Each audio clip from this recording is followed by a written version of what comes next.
Hello, my name is Joseph Kambrakis, and I'll be going through a demonstration of decision trees in Apache Spark. Our agenda is we'll go over my bio, look at the learning objectives, learn about decision trees in Spark ML, and then review a notebook in Databricks Community Edition. So I'm Joseph Kambrakis. I have a bachelor's in electrical and computer engineering and an MBA with a focus in analytics. Previously, I was a lead data science instructor for EMC and senior technical instructor at Cloudera. I'm currently an open source analytics technical evangelist at IBM. I live in Needham, Mass. Our learning objectives are to label the parts of a decision tree, to list different types of decision trees, to enumerate the steps in the decision tree algorithm, and then to build a decision tree in Spark ML. If you're less technical, I would focus on the first two examples, and then the more technical people should focus a little more on the later objectives. So decision trees. I often go through this decision tree in the morning when I ask myself, what should I do for lunch today? So I'll say, okay, is it raining? If it's raining, then I'll bring in a lunch. If it's not raining, then I ask myself, is it Thursday?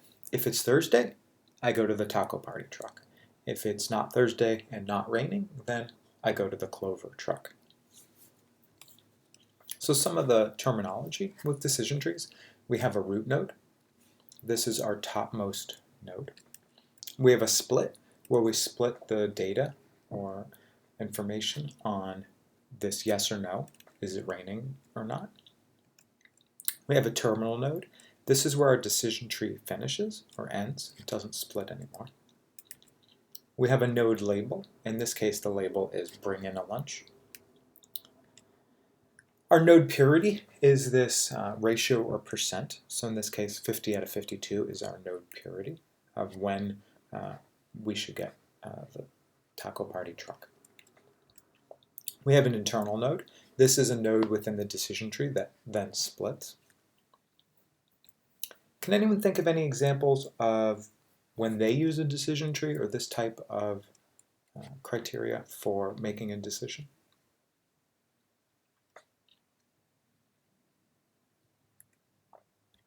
Okay, so what are decision trees?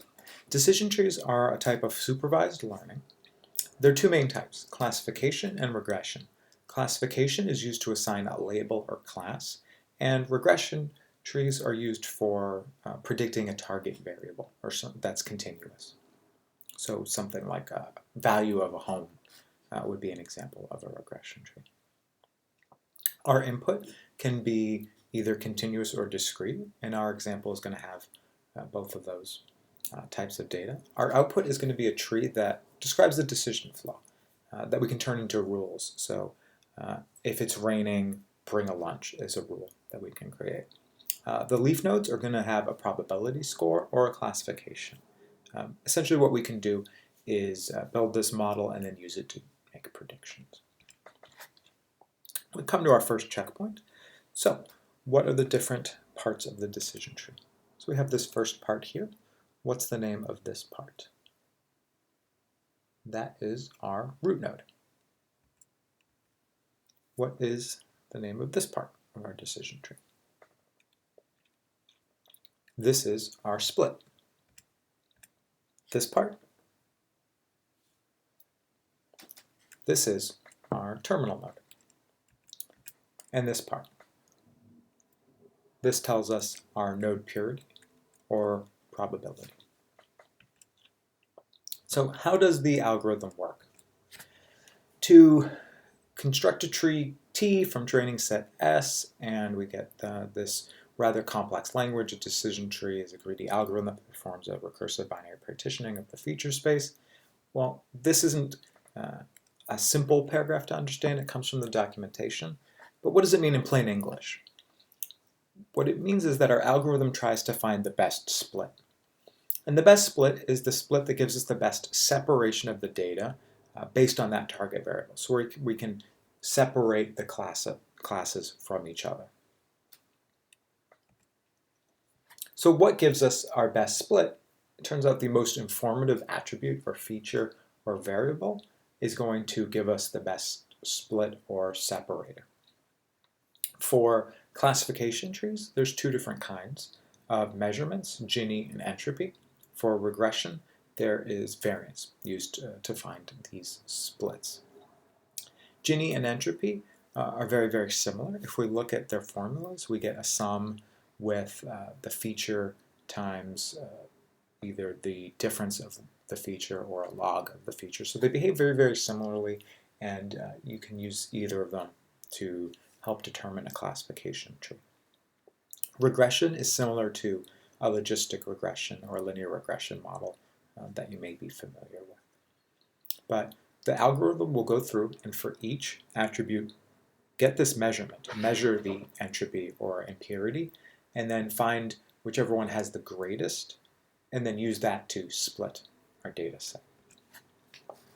Then we're going to do our split on our most informative attribute. In our example, the most informative attribute was, is it raining?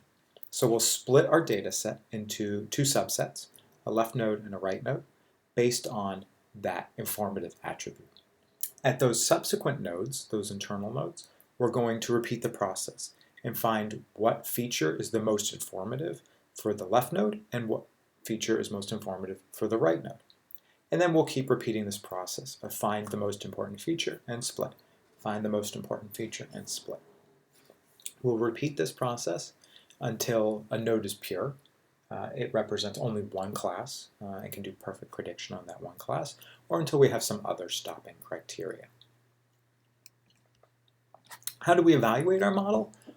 One thing we can do is break our data into a training set and a test set, build our model on the training set, and then test it on the test set. There are some classifier evaluation tools like confusion matrices and ROC curves that we can use. One of the most important things we can do is ask ourselves, does this split make sense? What do domain experts say? Can we explain this split? And then looking at how deep the tree is. Too many layers in the tree could mean that it's overfitting or getting too specific or building too complex a model. And we'll look at that in our code example. Reach our second checkpoint. What are the different types of decision trees?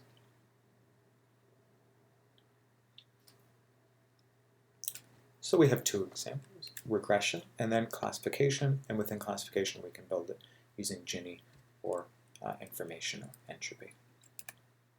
So let's look at how these things, decision trees, are implemented in Spark ML. So we're going to look at the machine learning library, MLlib, and this is a library that sits on top of core Spark.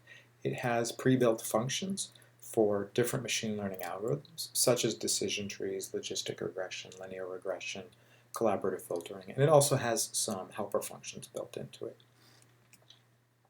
The function we're going to use is from Spark 1.6, and it is decision tree.trainClassifier. There's a few different arguments that we're going to look at.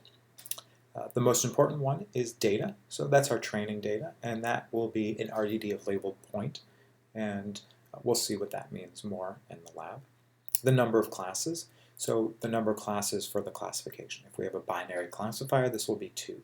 If we have 3, then it would be 3. So our example with bring a lunch, go to the taco party truck, or go to the clover truck, there's 3 classes in that example.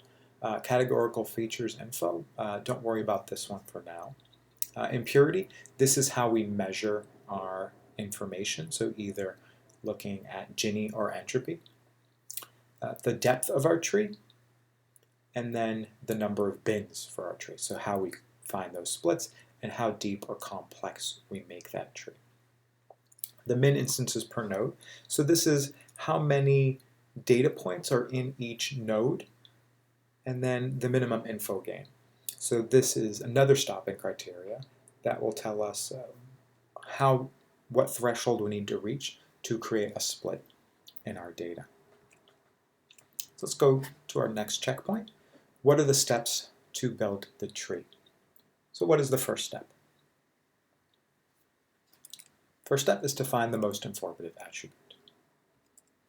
Second step is to split on that attribute, and then third is to repeat until we reach a stopping criteria or we get a pure node.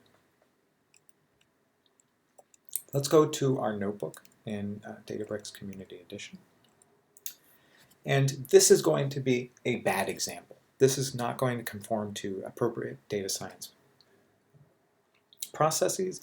We're not going to do any visualization. We're not going to look for correlation in the data. We're not going to look at a training set, a testing set, validation, or tune the model. We're just going to run a couple models to get an idea of what the arguments are and what the model outputs are. The demo is located at this URL. So where do we go from here? Decision trees are a great foundation for more complex algorithms, such as random forest or gradient boosted trees. You can also start building models with your own data sets, and you can go through and add more complex data and be more thorough in your data science process. Look at more visualizations, breaking your data up into a training set and a test set, and then different kinds of model evaluators. Thank you. If you need to contact me, this is my contact information.